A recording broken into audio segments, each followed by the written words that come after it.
یہ تو الگ الگ نیکیاں. سب سے بڑی نیکی کہ جس کا ثواب اس حد سے بھی آگے نکل جائے، وہ کیا؟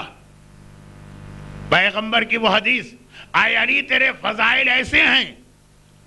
دیکھیں باقی حدیثوں میں جہاں سب سے زیادہ ثواب بتایا گیا وہاں یہ تھا جن اور انس مل کے اگر لکھیں، لیکن جہاں علی کی بات آ گئی کہا جن انس اور سارے ملائکہ مل کے اگر تیرے فضائل لکھنا چاہیں. اب ملائکہ کتنے ہیں جو بیت المعمور میں ایک طواف کر گیا اب تک اس کی دوبارہ باری نہیں آئی.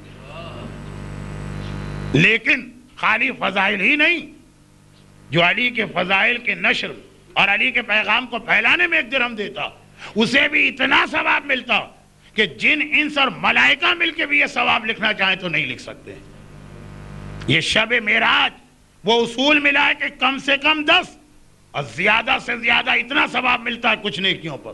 سارے جن، سارے انس، سارے فرشتے مل کے ثواب لکھ رہے ہیں، نہیں لکھ سکتے.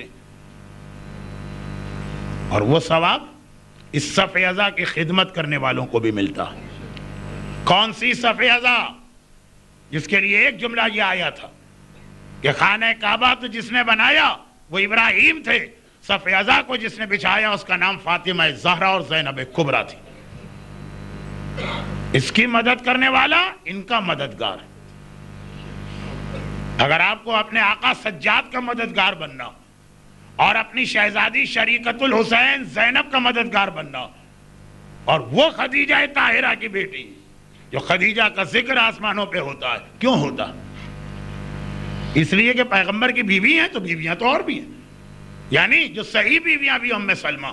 خدیجہ کا اتنا ذکر آسمان پہ کیوں ہوتا ہے؟ اس لیے ہوتا کہ خدیجہ نے فاطمہ کی شکل میں اپنے جگر کے ٹکڑے بھی اسلام کے لیے قربان کیے اور اپنی دولت کے ذریعے سے اسلام کے لیے مالی مدد بھی مہیا کی. اولاد خدیجہ اس سے بھی یہ تقاضا. امام بارگاہ علی رضا میں 68 دن مسلسل مجالس کا اہتمام، ہر بڑے موقع پر نظر و نیاز کا اہتمام، پورا رمضان یہاں پہ پروگرام ہوتے ہیں، رجب شعبان ذوالحجہ. یہ ساری چیزیں مومنین کرام کا تعاون چاہتی ہیں. البتہ میں امام بارگاہ کی انتظامیہ سے کہنا چاہتا ہوں کہ کوئی بھی تعاون نہ کرے، یہ کام چلتا رہے گا، اس لیے کہ صف ازا زہرا نے بچھائی.